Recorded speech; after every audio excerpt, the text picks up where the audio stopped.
कैमरे की।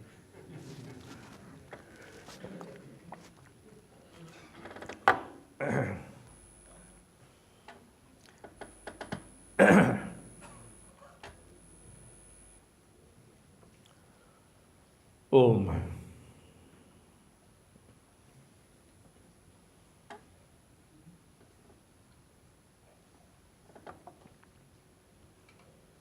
आरंभ करें। कुछ छूटा तो नहीं मैटर ना? लाइट ऐसे से कर रही थी बीच में, ऑन था ना? ठीक। जिन योगी की मैं बात कर रहा था उनका एक वाक्य है जिसका उल्लेख पहले भी अनेकों बार हुआ, और वो महायोगी कहा करते थे कि कोई ऐसा संत नहीं जिसका अतीत ना हो, और कोई ऐसा पापी नहीं जिसका भविष्य ना हो। अर्थात हर वो व्यक्ति जो आज संत है, ऋषि है, ब्रह्म ऋषि है, उसका एक अतीत रहा है। उस अतीत में वो बौना था। हम सब एक अतीत से आए हैं, और आने वाला भविष्य कहेगा कि आज भी हमारा अतीत होने वाला है। अर्थात अनेकों प्रकार की न्यूनताओं से शोधन प्राप्त करते करते मनुष्य आगे बढ़ता है। वी ऑल हम सब में अनेकों प्रकार की छोटापन है, अनेकों प्रकार का छोटापन है। जब कभी समय आता है, परिस्थिति आती है, तो हम ना चाहते हुए भी अपने भीतर के छोटेपन का परिचय दे देते हैं, हो जाता है। इस पर एक उन्होंने बहुत सुंदर सांत्वना यही दी है कि कोई ऐसा संत नहीं जिसका अतीत ना हो, और कोई ऐसा पापी नहीं जिसका भविष्य ना हो। अर्थात everything is prone to improve. We all are evolving for good. धीरे धीरे हम सब का प्रत्यावर्तन होने वाला है। इसलिए अर्जुन, तो शोक किस बात का, किस विषय का, क्यों कर रहा है? तेरे शोक का कोई कारण नहीं बनता है। यहां अगर प्रशिक्षण की दृष्टि से देखा जाए तो द्वंद्वग्रस्त अर्जुन को उभारने के लिए श्री कृष्ण के माध्यम से उस विज्ञान के अब दर्शन कराए जा रहे हैं जहां सब कुछ अनित्य सा प्रतीत होता है, उसमें केवल नित्य है तो ईश्वर, जीव और प्रकृति।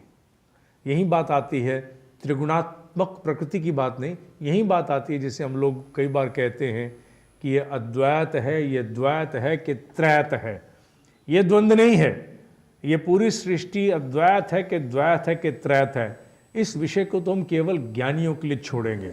हम जैसे सामान्य लोगों को इनमें जाने की आवश्यकता नहीं है कि अद्वैत है कि द्वैत है कि त्रैत है। Let us not talk about anything of it. क्यों? क्योंकि कारण ये है कि धीरे धीरे ये सारा त्रैत भी द्वैत हो जाता है, स्वराद्वैत भी अद्वैत हो जाता है। और जब जीवन लीला करनी हो तो अद्वैत को द्वैत भी होना पड़ता है, द्वैत को त्रैत भी होना पड़ता है। अर्थात साधक एक होता है, साधना में वो केवल ओम, भीतर कपाल में गुंजित होकर के उसकी पूरी सजगता एक होती है। कुछ नहीं, केवल मस्तिष्क के भीतर गुंजन गुंजन गुंजन, ओम अद्वैत है। साधना समाप्त हुई, नाश्ता तैयार है, द्वैत हो गया। क्यों? अभी भीतर भी है, अभी आनंद आंखों में मंडराया हुआ है, बाहर का बोध भी हो गया, द्वैत हो गया। अब इसके बाद नाश्ते की प्रतीक्षा, टेलीफोन कॉल, सामने आज की डायरी। अब तो त्रैत छोड़ियो, अब तो दशात भी हो गया, मल्टीफोल्ड हो गया, मल्टी फ्रैगमेंटेड हो गया, सब कुछ हो गया। तो किसको नकारें? सब कुछ है। वो मल्टी फैसेटेड, मल्टीफोल्ड भी है, वो द्वैत भी है और वो अद्वैत भी है। जब वो अपने में स्थित है, भीतर स्थित है, अद्वैत है। जब वो अपने भीतर से प्राथमिक स्वरूप में बाहर आया, राइट एट द आउटसेट, तो द्वैत हो गया। भीतर का नशा बना हुआ, बाहर का बोध, प्राथमिक बोध, आंखें खोल के, बस अभी केवल बोध होता है। जब साधना से बाहर आओ, आंखें भारी, लेकिन बाहर का दृश्य भी दिखता है, और कुछ विचार कुछ नहीं। अभी केवल बाहर की दीवार दिख रही है, खंबे दिख रहे हैं, आप दिख रहे हो, और अंदर नशा दिख रहा है। ये द्वैत है। उसके बाद तो कई हिस्से हो जाते हैं। सब कुछ सत्य है, असत्य कुछ नहीं है। इसलिए त्रैत हो या अद्वैत हो या द्वैत हो, ये सब कुछ अवस्थाएं हैं। जीवन लीला को स्पष्ट करने के लिए अनेकों प्रकार से एक ही अद्वैत को खुल करके सामने आने पड़ता है। सृष्टि एक से ही उत्पन्न होकर के पंचभूतों में आती है और पंचभूतों से विलीन होकर के एक में चली जाती है। आकाश में ही अग्नि, जल, वायु, पृथ्वी, ये चारों आकाश में है, ये चारों आकाश में हैं और आकाश से ही प्रकट होकर के चारों दृश्यमान होते हैं। अग्नि दृश्यमान होती है तो आकाश में से प्रकट होकर के, वायु बहती है तो आकाश से प्रकट होकर के, जल का प्रकटीकरण भी आकाश से है और यहां तक पृथ्वी का भी प्रकटीकरण आकाश से ही है। सब आकाश से निकले, आकाश में विलीन हो जाएंगे। फल सड़ता है तो जाता कहाँ है? आकाश में। देह जलती है तो जाती कहाँ है? आकाश में। आकाश से उत्पन्न आकाश में विलीन हो जाती है, अर्थात अद्वैत से ही सारा प्रकटीकरण है। और इसी सिद्धांत का प्राथमिक प्रकटीकरण सांख्य योग के रूप में, क्योंकि आपको यह समझना आवश्यक है, इस अध्याय का नाम है सांख्य योग। माने सांख्य माने knowledge, the knowledge which is most appropriate, knowledge which talks about equanimity, समता की बात करती है, स्थिरता की बात करती है, संपूर्णता की बात करती है, वो सांख्य, सा जमा ख्य। सांख्य बोलो तो द मोस्ट एप्रोप्रिएट नॉलेज, सांख्य बोलो तो नंबर गेम 1 2 3। जब बोलते हैं कि ब्रह्म है, अर्जुन तू है, राजा भी है, 1 2 3, ये सांख्य हो गया। जब बोलते हैं कि हम तीनों हैं और तीनों सदा से हैं, तो ये मोस्ट एप्रोप्रिएट नॉलेज की बात है। तो ये सांख्य योग को छोटा करके बोलोगे सांख्य तो नंबर गेम, ये भी ठीक है, और बड़ा करके बोलोगे सांख्य तो ये भी ठीक है। क्यों? ये मोस्ट एप्रोप्रिएट नॉलेज की बात है, क्योंकि इसका नाम है सांख्य योग। इसलिए समझना जरूरी है कि ये कौन सा ज्ञान है जिसको सांख्य योग के नाम से संबोधन दिया है। इसमें सांख्य है पुरुष और प्रकृति, अर्जुन और ये राजा लोग। और योग किससे हुआ है? योग माने ऊपर की ओर उठना, ऊपर की ओर उत्कर्ष, अर्थात मनुष्य का संपूर्णता में कल्याण हो जाना। वो किसके साथ? ब्रह्म के साथ। और जैसे ही यहां कहा, कृष्ण कहते हैं कि मैं सदा से हूं, उनके कहते कि मैं सदा से हूं, सांख्य दर्शन सांख्य योग बन गया। क्योंकि योग के लिए उन दो के साथ तीसरी किसी महान सत्ता का होना आवश्यक था, जिसके प्राप्त होते ही उत्कर्ष हो जाए, प्राप्त होते ही उत्कर्ष हो जाए, तभी वो दर्शन योग बनता है। तो इस अध्याय के इस श्लोक से ये सांख्य दर्शन सांख्य योग बन गया, ये जानना आवश्यक है। क्योंकि कल को कोई पूछे कि सांख्य योग के विषय में बताइए, तो मोटा मोटा तो आगे और भी हम पढ़ेंगे, लेकिन उस समय आप कह सकते हो कि सांख्य योग माने सांख्य दर्शन के साथ मुनि व्यास ने एक तीसरी बात जोड़ी है, जिसके कारण वो दर्शन माने फिलॉसफी, दर्शन माने ऑब्जर्वेशन, वो क्या बन गई? वो योग बन गया। क्या जोड़ा है? कृष्ण को जोड़ा है, माने ब्रह्म को जोड़ा। कपिल मुनि ने ब्रह्म की कोई व्याख्या नहीं की, केवल पुरुष प्रकृति तक सीमित है। वो सांख्य कारिका में ईश्वर कृष्ण इससे ऊपर नहीं जा पाए। और यह अद्भुत है, 72 श्लोक सांख्य योग के अध्याय में, 72 ही श्लोक हैं ईश्वर कृष्ण की सांख्य कारिका में, जो कपिल मुनि से होती हुई आसुरी से, पांचाली से होती हुई नीचे पहुंची है अनेकों शाखाओं में। तो सांख्य योग माने the advent of Krishna consciousness, Krishna भगवान का आगमन होते ही सांख्य दर्शन सांख्य योग बन गया। वैसे तो जब ये हो रहा हो, तो अगर ये प्रोग्रामिंग पहले से की हो, तो जैसे ही मैं कहूं कि इसमें कृष्ण का अवतरण हो गया, अब ये सांख्य योग हो गया, तो मोहित को चाहिए म्यूजिक बजाए, डम डम डम डम डम डम डम डम डम डम, क्योंकि अब ये जो सांख्य दर्शन है ये योग बन गया। क्योंकि गीता के दूसरे अध्याय में व्यास मुनि ने एक शिक्षक की भूमिका का निर्वाह किया है। उन्होंने कोर्स का करिकुलम डिजाइन किया है, अनेकों प्रकार के ज्ञान को लेकर के उन्होंने क्लासरूम ओरिएंटेड रूप में प्रस्तुत किया है। थोथा ज्ञान नहीं परोसा है, वो व्यक्ति समझ सके, मनुष्य को समझाने की दृष्टि से आवश्यक परिवर्तन परिमार्जन उन्होंने उपस्थित किए हैं। जिससे कर्म के सिद्धांत को योग, भक्ति के सिद्धांत को योग, संन्यास के सिद्धांत को योग और सांख्य के सिद्धांत को योग बना करके प्रस्तुत किया है। यही गीता का सबसे बड़ा सौंदर्य है कि गीता पाठ्यक्रम है।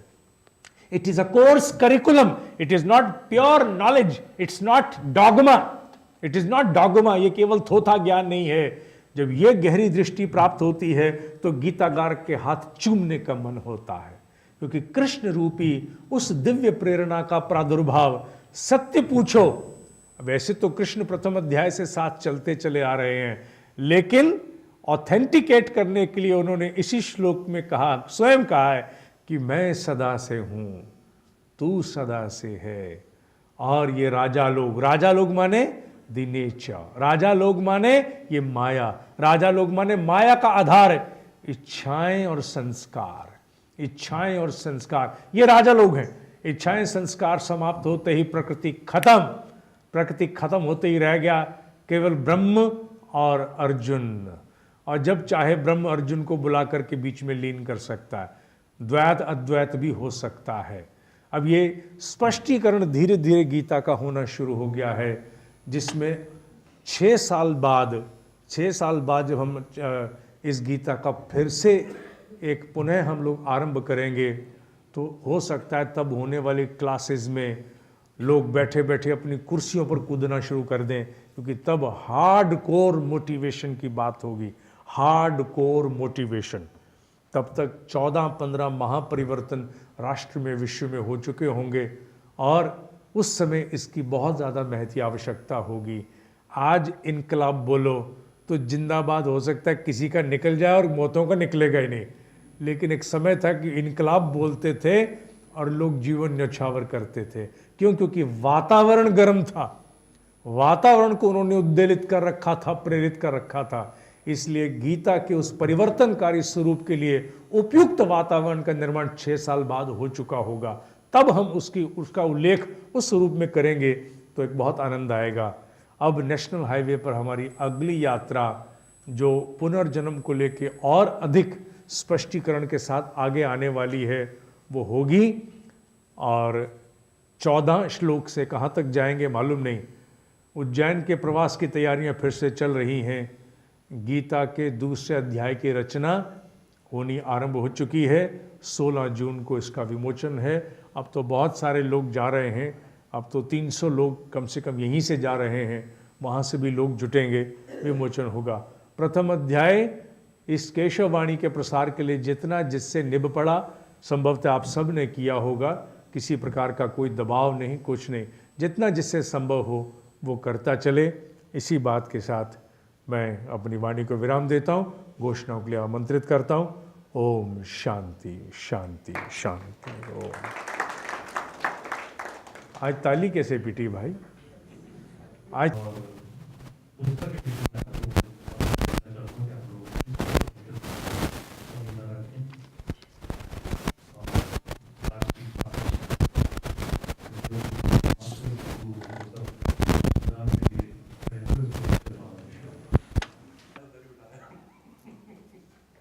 दो पेड़े दे दी सबको।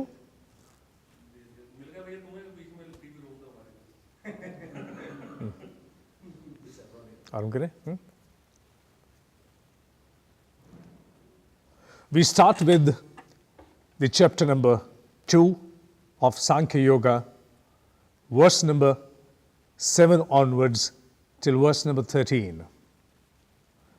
Interestingly, the delusion and dichotomy-ridden Arjuna has now arrived a state of bewilderment where he is making a pronouncement of wisdom as a wise individual, whereas on the contrary to his own words, his conduct, the way he is conducting himself, is absolutely averse to his words. His charioteer, the divine intuitive intelligence by the name Krishna, amidst 7 and 13 verse, shall now directly intervene and take the course of the journey of Bhagavad Gita to a larger dimension.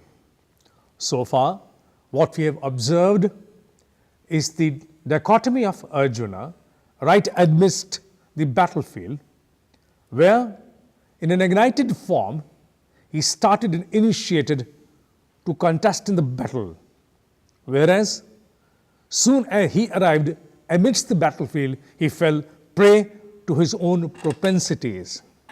The bias withheld deep within him has held him to charter further. As I've mentioned it earlier at a number of occasions, that this is an allegory, a metaphor, a simile. Bhagavad Gita is a personification of the characters in order to express the subtler dimensions that transpire within a human being. Here, in verse number 7, Arjuna now reveals candidly before the intuitive input of intelligence, the divine intelligence, Krishna, that I lack the appropriate requisite will. I'm absolutely torn. He's in a very pitiable and a pathetic position. He's not able to garner adequate energy, will, in order to charge his major pursuit. Courageously, he started, but right amidst, he has left the wage, the war he had waged against his own propensities. Now here Arjuna once again makes a mention that since I lack that requisite determined will, I declare my unpreparedness to fight any further. And thereafter, he deboards the chariot and relinquishes his Gandev by making a declaration of not fighting. But there is something very interesting and surprising and most important to mention over here, that while Arjuna has declared and admitted candidly that he is devoid of the requisite true will necessary to combat his own inner propensities, at the same time, he has produced himself in all forms and manners, in complete and absolute terms, before his master, the grace of his master. He is now seeking asylum of his master, and at the same time, he is making a petition, a yearning before him, asking him to intervene, handle him, help him. Now, what does it mean? It's a mention of a gospel in disguise, that whenever any seeker shall seek the invocation of true determined will, it shall not happen unless one is submitted in absolute terms before his or her own objectives. Submission and immersion into one's own core objective is the prerequisite for any true will to dawn. If any seeker wants to manifest the true will in his resolve, in order to enable that, he or she must submit one's own entirety before the objective. In other words, submit one's own self as an oblation in the service of one's own objective. And so does Arjuna in the verse number 7 by submitting himself before the Almighty Divine Keshava. We go on to the verse number 8, where it makes a mention to the divine input, the divine intuitive input. It makes a mention to any dichotomy or delusion ridden Arjuna, be it you or me or anyone else. It candidly expresses that beware, however affluent you may be, however strengthy you may be, but if you're not in a position to be victorious within your own self, if you do not behold control within, if you're lost your inner battle, then be it known to you in all times and in all terms that any amount of affluence to your account shall accrue no peace or joy. You shall always remain unworthy, devoid of the inner stability and inner victory. One who is always in control of one's own inner self is the true victorious one. And let it be known, Arjuna, you may behold the rightful ownership to the kingmanship or royal castles, royal rights. Let all the rights and noble aspects bestowed upon you shall never assure that you shall be able to enjoy the inner peace and joy that shall always become your domain when you are in absolute control within yourself. So this particular verse number 8 is a clear mention that one who is victorious within shall only acquire the right to enjoy the external material aspects of the life. In verse number 9, the intermediary Sanjay now takes the charge of the pronouncement while making a mention that the master, the mentor Krishna, now addresses Arjuna once again as a Gudakesh and a Parantapa. Gudakesh means one who shall never sleep. In other terms, it's an allegory utilized in order to mention about the ever vigilant state of a human being. One who is constant, equitable vigilance. One who can observe the state of constant, equitable vigilance at all times, in all terms, all through the life. The another term which has been ascribed to Arjuna is Parantapa, the slayer of the foes. Now here, sagaciously, the mentor has ascribed once again a new address. Or rather, I should say, he's reiterating his address to the dichotomy-ridden and bewildered Arjuna. On contrary to the actual state and situation of Arjuna, who is bedimmed, who is discouraged, disengaged from the battle, in order to encourage him, retain his actual true stature, his mentor is mentioning once again Gudakesh, Parantapa, reminding him of his true potentiality born within, something which probably is not able to gather, understand, or relate with. There are times when under the spell of bewilderment, we lose all count and awareness of all those virtues beheld within. Therefore, Master sagaciously making use of the opportunity not only wants to educate, instruct, inspire and motivate his subject Arjuna, but at the same time, he is also reprimanding him in a very delicate manner. Here, his mentor is observing him. In verse number 10, his mentor, now observing his bewildered, aggrieved subject, disciple, the warrior, the formidable one, Arjuna, now ridicules in a manner that while observing him, he passes on towards him a very cynical smile. Generally, if you observe in your day-to-day life, there are occasions when we recall the virtue or a stature of a human being and we find him quite worthy enough, potent enough, able enough, yet not being able to charter in order to achieve the required objectives of life. When we find such a subject where he is equipped and encompassed with all that he must have, and yet not able to charter and charge upon the situation, we ridicule that subject.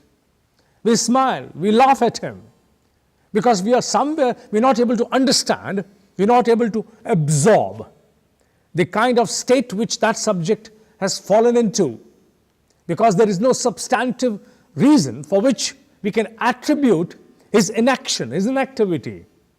His state of bewilderment, when cannot be related with anything which is substantive, then leads the one who is making an assessment just merely to ridicule and laugh. And it is the same which is happening in the verse number 10. standing right amidst the battlefield, observing the Arjuna in the state of bewilderment, the divine intuitive input here smiles onto him. What makes you so unworthy, Arjuna?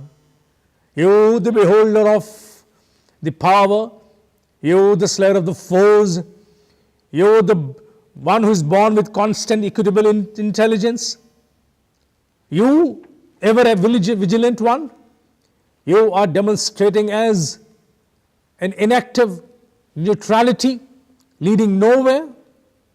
He laughs at him. Verse number 11th onward, now starts the national highway where the vehicle of Bhagavad Gita now embarks upon the main course. Now it is the pronouncement and the propagation of the basic ethos and gospels of the ancient Indian wisdom. Something which must be reiterated time and again, that 11th verse onward is a point where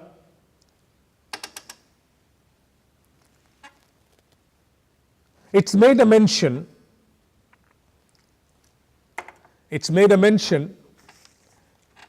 just a second, हो जाए बीच में, इतना मत करो.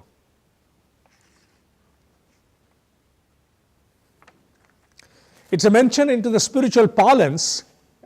It's an indication for the Arjuna, the one who is bewildered, because now it's a moment for educating and shifting the attention, awareness of the delusion-ridden Arjuna to a higher dimension. There are different ways to educate. When we talk about paradigm shift, what is paradigm shift? A paradigm shift is a total shift in one's own perception, at the perceptory ends, shifting the awareness from one dimension to another dimension. And Krishna now, since wants an elevation of a mean, of a narrower, of a lower dimension, in light of Arjuna, and elevate him to a higher dimension. In fact, he wants to observe Arjuna undergoing a paradigm shift. In order to establish a paradigm shift, Keshav is making use of an excellent pattern wherein he is now enabling Arjuna conceive and traverse into a higher dimension of consciousness. Rather, he is now making him aware about the law of causation, taking him beyond his situation which prevails at that particular moment. Because the momentary spell cast on the mind of the Arjuna has disengaged him from all necessary obligation which should be dispensed by him. Instead, he has now bewildered himself. Now the disengagement shall only happen through a paradigm shift, and a paradigm shift can only happen when the awareness can be shifted to a higher dimension. In order to dispense with the paradigm shift, Keshav now produces before the Arjuna a wonderful observation. He makes a mention, you speak like a worthy man, but you conduct as an unworthy one. Your words are of a worthy human being, wisdom born, whereas your conduct is absolutely contrary and unworthy. Why are you prevailing in a split personality, Arjuna? You should not be like that. On one hand, you talk about submission. On one hand, you really understand your inner situation. Whereas on the other hand, when it comes to act, you act absolutely averse and unworthy of your own observation and your words. Why is it so? Since you are already grieving of something which has passed away or something living, this entire creation is transitory. For the creation that is transitory, the one which is past and one that is present is about to pass. For the transitionary phase where this entire existential being is now existing, why grieve of it? Gatasun agatasun is a reference that has been attributed to the transitionary phase of this entire creation. Why should you grieve for that? As a wise man, you should comprehend the situation at a larger dimension and rise above. Station yourself atop the situation and see the time moving in eternity. Why don't you observe the ongoing affairs in a timeless situation? And here he makes an unfoldment. He makes an unfoldment in an excellent manner, that do not aggrieve for something which is part of the transitionary process of the law of causation in this cosmic creation.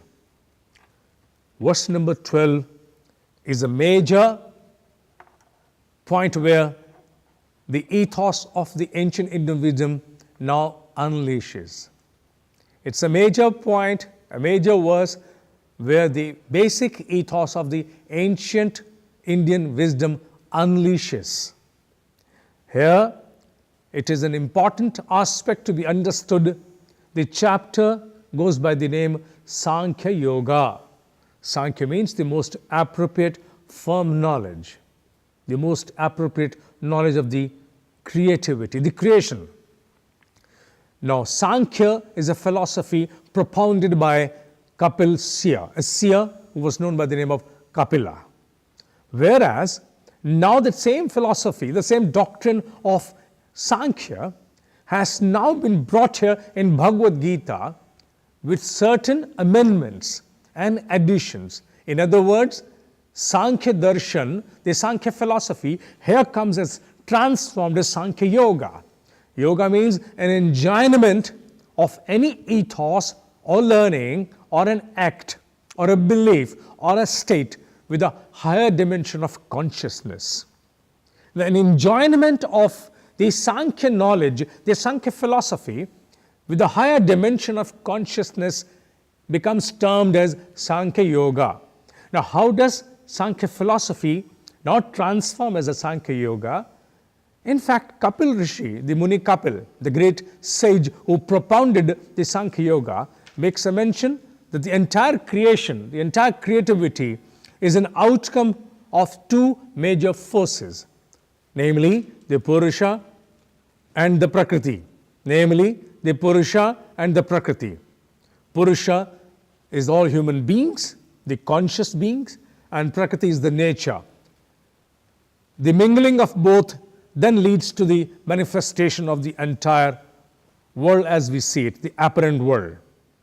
Here, in the verse number 12, there is an intervention of a third component, a third ingredient, a third incumbent. And the intervention of the third incumbent is Keshava, the Almighty. Remember, when Kapil propounded Sankhya Darshan, he merely made a mention to Purusha and Prakriti, the conscious being and the nature, the matter. Whereas here the Muni Vedvyas has further improved, added, amended the Sankhya Darshan by adding the invocation or the advent of Krishna. Krishna means symbolic representation of the cosmic creator, the one who is almighty, divine, the super boss, the unified field, from where all comes. So here it lands into, the duality lands into Trinity. Earlier it was a mention to duality, the Purusha and the Prakriti, the conscious being and the nature. Now it has further into a Trinity. What is Trinity? Keshava, Arjuna. Arjuna means a symbolic representation to all human beings. And the third is the matter. So here it is Trinity. So when Sankhya Darshan transforms into Sankhya Yoga, from duality it lands into the Trinity. And in Trinity we see three. Though Trinity is also a mention to Brahma, Vishnu, Mahesh. Here, in the realms of Sankhya Yoga, let us consider the Trinity as the Keshava, that is cosmic creator, Arjuna, the beings, and Prakriti, that is the nature. So all these three, when they mingle, the cosmic creation manifests. Under 12, let us not take it as a simple ordinary verse, because here there is a great, remarkable change which has been brought into an ancient doctrine of Sankhya Darshana. And while making a change, not only we are bringing in the third element, which is the existential one, the prerequisite for any being to exist, for any nature to exist, but at the same time, we are also making it aware for the commoners that all three exist, yet all are one. So while making a mention in the verse, in a most poetic form, the Keshava, the divine intuit, makes a mention to the dichotomy and delusion ridden Arjuna. Arjuna, there has never been a time when I was not there, you were not there, and all these kings and their armies were not there. What is the mention to the king and the armies? The other royal mention goes to the mention to the other royals is an indication towards the nature. What nature? The desires and the propensities. It's a firm belief of the ancient wisdom that devoid of the desires and devoid of the propensities, the entire creation shall cease to exist. The manifestation of the apparent world is facilitated just because of the desire and propensities. Though it is a higher science of consciousness for which right this moment is not appropriate one for me to elaborate further. But let it be known, the desire and propensities are the basic prerequisite for the entire apparent world to exist. And therefore, in an indicative form, Krishna makes a mention, there has never been a time when you were not there, there has never been a time when I was not there, the source, and there has never been a time when all these whom you see around as various desires and propensities, they weren't there. They've been there at all times. And Arjuna, let it be known to you. While making this mention, Keshava, the Gita-kar Brahma Rishi Muni Vedvyas, through Keshava, is now establishing an improvised and an amended or a rectified or a new version of the Kapil Muni's doctrine, that is Sankhya Darshana. Interestingly, let me make a mention, although I made a mention even in the earlier discourse, that interestingly, the Sankhya Darshana comes to us in the form of a Sankhya Karika. It's a compilation of 72 verses. And the most interesting part is that the second chapter of Srimad Bhagavad Gita, by the name Sankhya Yoga 2, encompasses 72 verses. It's a coincidence or something which has been doctrinated in that manner is something which I cannot embark upon. But yet, it's an interesting phenomena for the sake of observation for all seekers. Now, let verse number 12 not be begone just as a matter of reference, but as a matter of an indelible impression that should go on till the entire chapter. If at all there is a curiosity before any human being to understand the difference between the doctrine of Sankhya Darshana and Sankhya Yoga, let it be deeply understood that it is because now here it is an advent of the third force, which is the Almighty Supreme, Almighty Divine, represented here as an allegory to Keshava. We come down to the verse number 13 and the last word for today's discourse. This is the last verse for today's discourse. Verse number 13 is not an ordinary one. Here, it is the twilight moment where probably we see a lot of darkness and early morning rise when we witness the orange ball appearing right at the horizon. When you see and sight that orange ball rising above the horizon is a movement of entire spell. It casts a spell on all the neurons of your brain, and all great seekers make utilization of those important pertinent moments. They undergo the spiritual exercises and want to absorb that orange ball in its entirety. Likewise, the verse number 13 also makes a mention to a wonderful exposition of the ancient Hindu wisdom, which is rebirth. Rebirth and the karmic concept, these two fundamental pillars are the bedrock of the ancient Indian wisdom. In case if you remove any of them, the entire castle of the ancient Indian wisdom shall fall apart like a pack of play cards. These are two foundation pillars of our entire Indian ethos. And a mention to that excellent depth has been made by a single usage of a word, and that is Dehantara Prapti.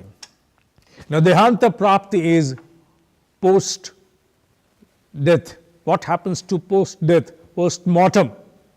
Now, what is the post-mortem here? Here, the post-mortem here is that once a person would die, there is yet another life to begin. How does he make a mention? He makes a mention to the evolutionary phase of one's human life. Any human life would always initiate with childhood. As a transitionary phase shall get into the youth, further transit onwards shall land into Praudavastha, Jara, that means old age. And what beyond old age? Is it a full stop? No, there is no full stop over here. There are no full stops in eternity. There are 3 dots yet to be repeated again. And here it makes a mention that Arjuna, what do you agree upon? Something which has always existed. Something which is a falling state in the evolutionary cycle of infinity and eternity. Like a passing age, a human life progresses through different phases, biologically and psychologically, and does not end there. It further progresses into a life beyond, which is a fact. Dehantara Prapti. It's not going to cease at that point. It's certainly going to have an extension. You're certainly going to initiate once again. So what do you agree of? In order to elevate the state of mind of the dichotomy-ridden, bewildered, delusion-ridden seeker, in order to create a paradigm shift within him, the Almighty, the intuitive divine input is not only making use of various other illustrations, but also at the same time placing a right footing for the Indian wisdom to exist. And further, verse number 13 is the onset. I can term it as the sunrise in Bhagavad Gita. We started with the chapter 1, that was the twilight zone. We were anticipating the sun to rise. And verse number 13 is the time where the sun rises, which is effulgence now shall be born and observed by all sincere seekers. We find the sun rising. It is there now that I make a mention. The journey here onwards is going to be more serious, interesting, yet for the sincere seekers who must understand the allegory of the script writer of Bhagavad Gita at a deeper end of their consciousness. It is not a mere mention of a poetic phrase rendered to you as verses. It is beyond. It is beyond. The immutable facts can be mutated to various states and conditions of a human life and subjects. Understand it deeply. This was all for the day, and we shall further our journey from chapter 2, verse number 14 onwards in the next program. By then, wish you a happy traversing in your life. See you again. Om Shanti, Shanti, Shanti. Done. कितना time हो गया?